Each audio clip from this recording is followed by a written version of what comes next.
How to not be an ignorant expat. After living in Southeast Asia for the past few years, which is a magnet for frat boys coming from the US, I wanted to compile a list of things to raise awareness for those traveling to Southeast Asia on how not to be ignorant. So you want to take a gap year, you just graduated college, or you want to take a holiday to Southeast Asia, you want to do a booze cruise in Thailand, you want to do all of Vietnam. That's great. It's great that you want to explore, and a lot of people have the goal of immersing themselves in the culture, learning a bit about the way of living over there. But really, at the end of the day, unless you take active measures to learn about the culture, you're going to get sucked in to the mass tourism and possibly do more harm than good. Oftentimes, Westerners have this mindset that they're the ones that know more than these underdeveloped countries, although that's not always the case. And even if it were, we still need to be respectful of the country that we're in and watch the things that we say. I'm going to share a few examples of the things that I've heard over in Vietnam that made me kind of embarrassed to be a Western tourist. Number one, it's dirt cheap over here. This is something that I heard while I was at a cafe with a group of mixed foreigners and local people in Vietnam. We had just finished up a beautiful beach cleanup in Da Nang, Vietnam, where we picked up plastic. These things are great, it's good for the environment, but also these things can be tricky because a lot of Westerners will say things like, this country is so dirty, which brings me to my next point, which is this country is so dirty and full of plastic. No. Our countries are often full of plastic too, but we just don't see it because it's packaged far away, especially from more affluent areas. Also, it shocked me to know that the US and other Western countries ship a lot of our plastic and waste to developing countries for them to process it. And they often do not have the processing plants as we do because in the past they didn't use plastic. We actually brought it there. In Thailand, India, Vietnam, they use things to wrap their food like banana leaves and other things coming from nature. So this is something that we have to keep in mind when we care about the environment. We're trying to be conscious of our choices, but at the same time, we end up bashing the local community. I went off a little bit from my point one, which was this place is dirt cheap. So this was after a beach cleanup. We all decided to get to know each other a little bit more, go to a cafe and talk. And there was a woman there from California and she said, I really, really like this woman as well. She didn't mean any harm, but when I heard it, I was like, oh wow, because other people are there, they're living in this country. This is their country, and to say that it's dirt cheap is a little bit offensive because this is their standard of living, this is their normal wage. To buy a coffee for $20K, which is about $1, is normal for them. It's definitely cheaper than a Starbucks in the US, in LA, and Chicago, but it doesn't need to be said out loud in that way because it's really bridging more of the separation and it's showing, oh, I have so much money to spend and I can buy anything I want in this country, and that doesn't really make anybody feel good. Number three, why don't they speak English? They should just speak English. It would be easier if they speak English because this language is so hard. I've heard this so much in Asia. I'm not sure how it is in South America. I'm sure it's similar, but not as much because Asian languages are definitely harder for the average English speaker. However, we usually expect them to speak English when they come to our country. So why is it that we expect them to speak English when they're in their country? Of course, English is quickly becoming the global language and is spreading farther and farther. But at the same time, we do need to take some effort and steps to learn a few phrases. That's really the least we can do when we travel. I have one video if you're in Vietnam for mistakes that foreigners make when they learn Vietnamese. I spent a lot of time learning the language, and although I wouldn't say everybody has to spend as much time as me, you should at least get to a level of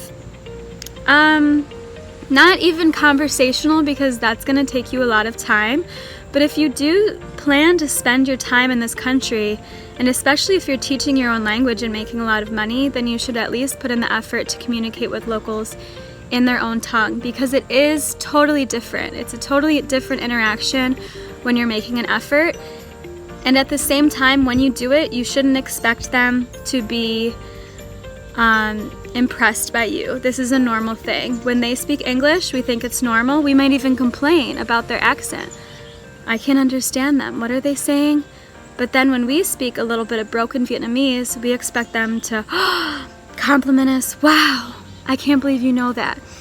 We should keep the same standards for them as we do for ourselves. Number 4, I can't believe that they eat that. That's disgusting. They eat dog? That's barbaric. I'm plant-based. I haven't eaten an animal in 8 years, and I can understand why people are a little bit upset with the concept of eating a dog or a cat. Honestly, it's not as widespread in Vietnam as you may have heard. It's a little bit more in the north, but it's really not that common. And at the same time, this is total social conditioning. So whatever animal that you're accustomed to loving is because of society. You love your dog, you love your cat, you love your fish, you love your rabbit, you love your hamster, because these are pets that we have deemed appropriate to love. Other animals like cows, pigs, chicken, fish, we have been conditioned to not care about because they're food. But in places like India, a cow is sacred.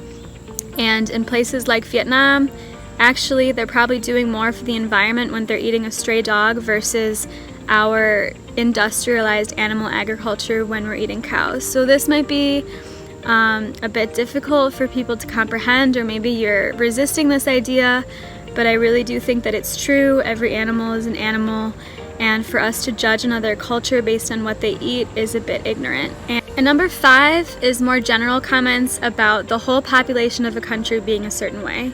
Vietnamese people are this, loud, this. Any adjective. Insert any adjective, even if it's a seemingly positive trait. I've even caught myself saying things like, Vietnamese people are so welcoming and nice. This is true, but underlying that is the assumption that they should be welcoming and nice to us, despite history and despite them not even knowing us on a personal level. I have found that when I lived in Saigon, life was a little bit easier for me because it's a bit more westernized, so people kind of liked me because they knew, oh, she's American, oh, she's blonde, she's white.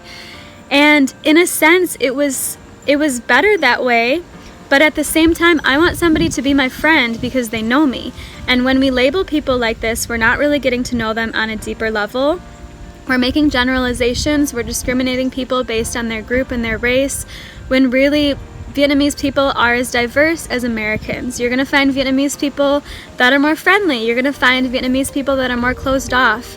And that needs to be accepted, rather just saying one group of people as a whole are one certain way. Some people might not agree with what I'm saying. They might think it's totally normal to say things like that, and that's okay.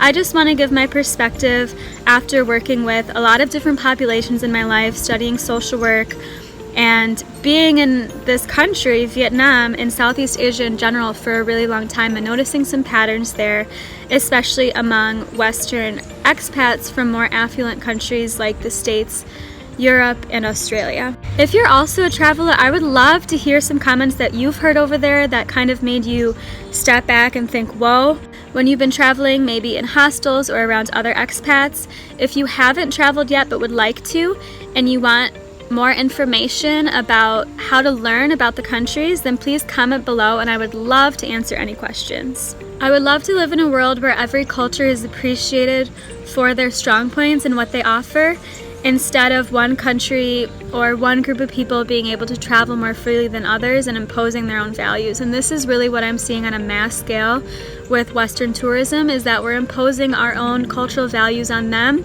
usually unconsciously. So really, I'm not saying that people from these countries are evil or they're mean or they're mean-spirited because they're saying these things. They usually say it without really thinking. But I wanted to make this video to make you think twice and to make really your next experience in another country richer, because if you understand the local people on a deeper level and you see them as your equals, which they are, then your experience is going to be more true than if you're just booking another one of those tours that everybody goes on. Please remember to like, subscribe, and share if you liked this video and found it helpful, and let me know in the comments below if you have any topics about traveling and culture that you would like me to talk about. See you!